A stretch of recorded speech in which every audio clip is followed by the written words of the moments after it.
नमस्कार प्रणाम। हम हई रवि अरुआ देखा तनी मैच मॉक्स सिवान जिला के जीरादेई प्रखंड के जीरादेई है। आ कैमरामैन से चाहम देखावे के कि हई राजेंद्र बाबू के जौन पैतृक आवास बाटे ओकरा जस्ट हम सामने खड़ा बानी।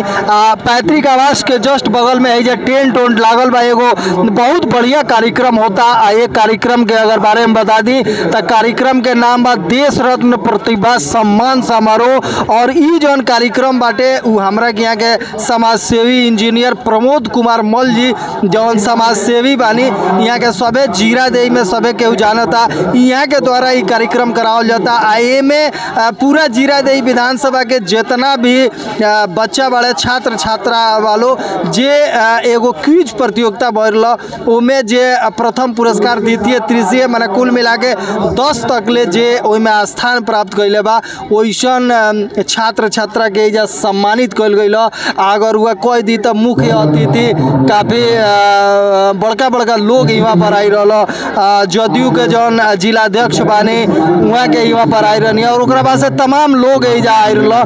तो आई एक बार एक कार्यक्रम से जुड़ल जाओ। आज ये संस्थापक बा ओकरा से जानल जाओ कि ई कार्यक्रम काहे खातिर होता। आए से जीरादेई के जौन छात्र छात्रा बाड़े चाहे लोग बा ऊपर कितना प्रभाव पड़ी। मेमोरियल प्रतिभा सम्मान में प्रथम पुरस्कार मिला, कैसे लगा? सर बहुत अच्छा लग रहा है। सेवा ऐसे ही करते हैं। मेहनत की हो इसके लिए आप लोगों से सर मेहनत नहीं किए सर मेहनत नहीं किए पहले का पढ़े हैं पहले मतलब जितना पढ़े थे उसमें से आया। क्या नाम है? रिया रिया क्या नाम है? रिया यादव। पूरा नाम बताओ। रिया यादव। पापा का नाम बताओ। जितेंद्र यादव। घर कहाँ है? मिश्रौली तितरा मिश्रौली। कहाँ पढ़ती हो? किस उच्च माध्यमिक विद्यालय तितरा।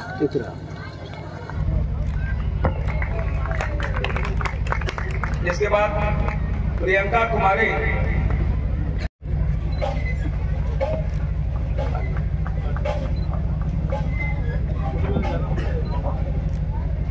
आंचल को बहुत बहुत बधाई शुभकामनाएं। डॉक्टर राजेंद्र प्रसाद जी का जन्मस्थली के सामने आवास के सामने आज बहुत ही भव्य तरीका से प्रतिभा सम्मान समारोह किया गया। सर आज इस मौके पर क्या कहना चाहेंगे? देखिए डॉक्टर राजेंद्र प्रसाद जी का व्यक्तित्व कृतित्व आम जनता को पहुँचे क्योंकि उनके इन पहलुओं पे किसी भी सामाजिक क्षेत्र पे आम जनता को बहुत जानकारी नहीं है। राजेंद्र बाबू बहुत प्रतिभाशाली व्यक्ति थे और प्रतिभाशाली व्यक्तित्व के बारे में केवल जानकारी है, लेकिन उनके जो दूसरे क्षेत्र थे जहाँ पे पढ़ाई के अलावा पाठ्येतर जो विषय था जैसे सोशल वर्क और ऑर्गेनाइजिंग कैपेसिटी ये बहुत लोगों को जानकारी नहीं है। उनका जो सनातन विचारधारा था भगवान के प्रति उनकी जो आस्था थी आम जन के जो गरीब दुखी बीमार और समाज के निचले पायदान पर जो व्यक्ति है उसको ऊंचा उठाने का जो उनका सोच था उनका जो कार्य था वो बहुत कम लोग जानते हैं। बहुत कम लोग जानते हैं या उस पर सोच नहीं जानकारी होगी जानकारी के अभाव में, क्योंकि भारत के प्रथम राष्ट्रपति के पहले वो भारत के कृषि मंत्री थे। तो भारत के प्रथम कृषि मंत्री का क्षेत्र ये पूरे भारत में कृषि के क्षेत्र में 1 नंबर पे होना चाहिए। यहाँ के किसान के बेटे जाके पलायन करके बाहर नौकरी कर रहे हैं तो किसान और ज़मीन उपजाऊ है। माँ सरयू साक्षात इसकी पाँव पखारती है और इतने उपजाऊ भूमि का है क्षेत्र और यहाँ के किसान जहाँ भारत के प्रथम कृषि मंत्री इसी क्षेत्र के डॉक्टर राजेंद्र प्रसाद जी जैसा व्यक्तित्व और किसान के बेटे पलायन करके बाहर जाए और कुल मिला के क्षेत्र में उनकी जो प्रतिभा थी उनका जो सोच था उसका उपयोग नहीं हो पाया। इस क्षेत्र के लोगों की जो संसाधन है उसका समुचित उपयोग नहीं हो पाया है।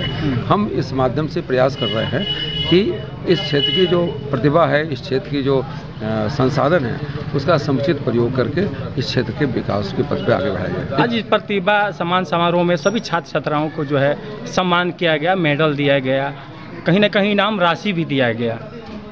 मतलब क्या संदेश देना चाहेंगे? जो देखिए यहाँ पे प्रतिभाओं में आपको जान के आश्चर्य होगा कि डॉक्टर राजेंद्र प्रसाद जी को आगे बढ़ाने में उनके भाई महेंद्र प्रसाद जी का बड़ा योगदान था।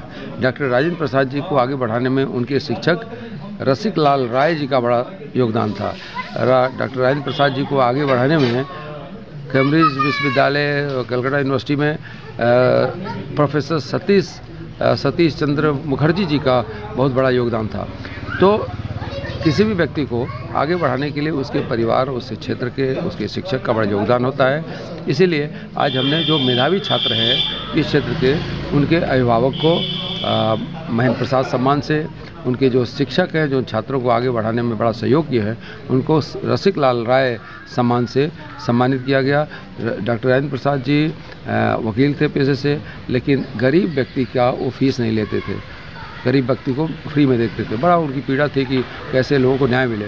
तो आज हम लोगों ने यहाँ पे अधिवक्ताओं को प्रेरित किया है कि वो एक डॉक्टर राजेंद्र प्रसाद जी के सहयोगी रहे ब्रजकिशोर प्रसाद जी, उनके नाम पे ब्रजकिशोर प्रसाद सम्मान दे के एक अभियान चलाया गया है कि गरीब आमजन के न्याय मिलने में उनको न्याय खरीदना ना पड़े और पैसे के अभाव में न्याय से वंचित न रहे। चलिए, जिस तरह से यह सम्मान समारोह हुआ, जो भी अतिथि आए थे कहीं ना कहीं काफ़ी प्रशंसा कर रहे थे कि इस तरह का जो समारोह हो रहा है आपके द्वारा, कहीं ना कहीं जितना प्रशंसा किया जाए उतना कम है। चूँकि अगर जो आदर्श है डॉक्टर राजेंद्र प्रसाद का, उनके कदमों पर अगर चला जाए तो कहीं ना कहीं अगर थोड़ा भी अगर उनका अगर स्वभाव अगर आए सभी बच्चों में तो काफ़ी अच्छा रहेगा। लेकिन क्या यह जो मकान है, जो भवन है और यहाँ के जो अगर देखें एरिया जो है, क्या डेवलप नहीं होना चाहिए?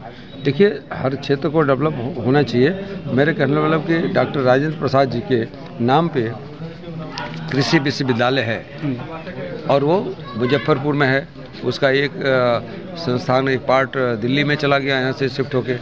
डॉक्टर राजेंद्र प्रसाद की धरती पे उनके नाम पे कोई कार्य नहीं हुआ और उनके नाम पे विश्वविद्यालय, कृषि विश्वविद्यालय है। वहाँ पे रिसर्च होते हैं, लेकिन उस रिसर्च का उपयोग इस राजेंद्र प्रसाद की भूमि पे होना चाहिए, जो नहीं हो पाया है कहीं ना कहीं राजनीतिक शून्यता के बाद। अंतर्राष्ट्रीय पुस्तकालय का बोर्ड लगा है। देखिए, मैं जो बात कर रहा हूँ कि राजेंद्र प्रसाद जी के नाम पे एम्स में एक आँख का अस्पताल है। क्या राजेंद्र बाबू के नाम पे आँख का अस्पताल दिल्ली में है तो इस क्षेत्र के जो राजेंद्र प्रसाद जी के लोग हैं, इस क्षेत्र की भूमि के जो लोग हैं, क्या आँख के इलाज से वंचित रह जाएंगे? उनका एक उस आँख के अस्पताल का एक सेंटर यहाँ जीरादेवी में भी होना चाहिए। राजेंद्र कृषि विद्यालय का एक सेंटर यहाँ जीरादेवी में होना चाहिए। राजेंद्र विधि विश्वविद्यालय है प्रयागराज में। मतलब दूसरे राज्यों में, उत्तर प्रदेश में योगी जी ने राजेंद्र बाबू को सम्मान देके विधि विश्वविद्यालय स्थापित करा दिया। यहाँ की मिट्टी में भी कुछ होना चाहिए। हम लोगों से बात कर रहे हैं कि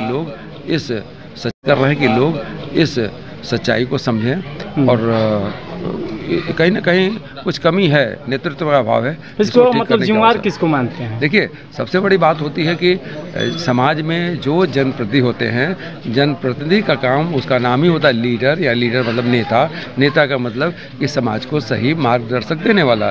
तो जो मार्गदर्शन दे सके वैसे नेतृत्व का चुनाव करना चाहिए और कम से कम ऐसा व्यक्ति जो क्षेत्र के विकास के बारे में विधानसभा में, लोकसभा में आवाज़ उठाए, उसके लिए संघर्ष करें। केवल बात करने से नहीं होता, उसके लिए काम करना पड़ता। अपना परिचय दे दें। मैं इंजीनियर प्रमोद कुमार मल, भारत गौरव दशरथ राजेंद्र मेमोरियल फाउंडेशन का महासचिव हूँ। यहाँ इस भूमि में यहीं का रहने वाला हूँ, यहीं पे पास के पूना गांव का रहने वाला हूँ। सिवान में मेरा आवास है, मेरा कार्यालय है, यहाँ पे जीरादेवी में मेरा कार्यालय है और हम लोग इस क्षेत्र में काम कर रहे हैं। जी, बहुत बहुत